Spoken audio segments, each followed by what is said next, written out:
L'actualité internationale nous emmène tout d'abord aux États-Unis où les drapeaux sont en berne. C'est une demande du président Trump après l'assassinat de l'un de ses amis.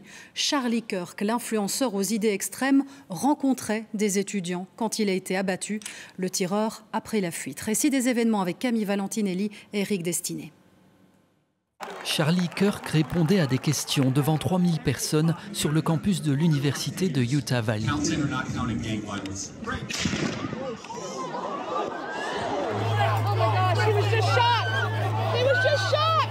À distance, une personne armée a visé cet influenceur ultra-conservateur, créant un mouvement de panique parmi les participants.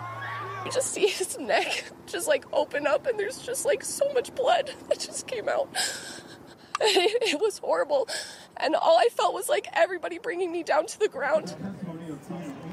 Charlie Kirk a succombé à ses blessures. Peu avant d'être visé, l'homme de 31 ans distribuait des casquettes rouges avec des slogans en soutien à Donald Trump. Le tireur n'a pas encore été retrouvé, mais très vite, le gouverneur républicain de l'Utah a parlé d'un assassinat politique. This is a dark day for our state. It's a tragic day for our nation.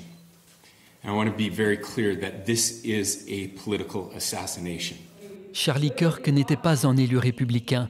Il était un activiste du mouvement MAGA porté par Donald Trump. L'homme défendait auprès des plus jeunes des thèses radicales aux accents ultranationalistes et religieux. Anti-immigration, anti-avortement, climato-sceptique, il défendait aussi fermement le deuxième amendement qui donne aux Américains le droit de porter une arme à feu. I think it's worth it. I think it's worth to have a cost of, unfortunately, some gun deaths every single year, so that we can have the Second Amendment to protect our other God-given rights. Il était devenu un soutien de premier ordre du président des États-Unis. He fought for liberty, democracy, justice, and the American people. He's a martyr for truth and freedom. Cet assassinat, largement condamné aussi par les élus démocrates, intervient en tout cas dans un climat de violence politique aux États-Unis.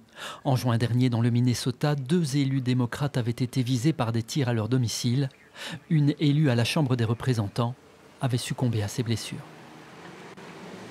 Et nous allons rejoindre notre correspondante aux États-Unis, Sonia Dridi, pour les derniers éléments. Donc, Sonia, la chasse à l'homme est toujours en cours. Le tireur n'a pas été localisé encore.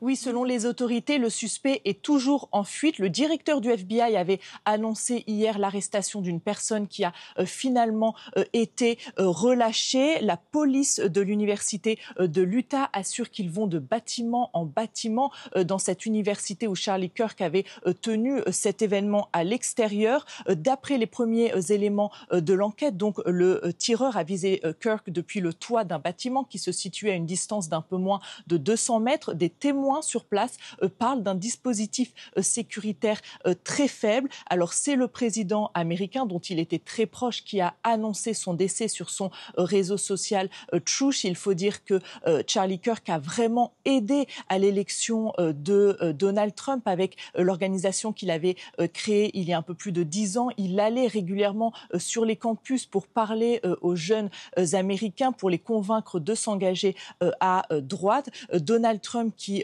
hier dans une vidéo diffusée depuis le bureau ovale en colère a qualifié Kirk de martyr de la liberté et de la vérité et il a accusé le discours de la gauche radicale, je cite, d'être responsable du terrorisme qu'il y a aujourd'hui dans le pays. Voilà pour les derniers éléments aux États-Unis, l'analyse aussi de notre correspondante Sonia Dridi.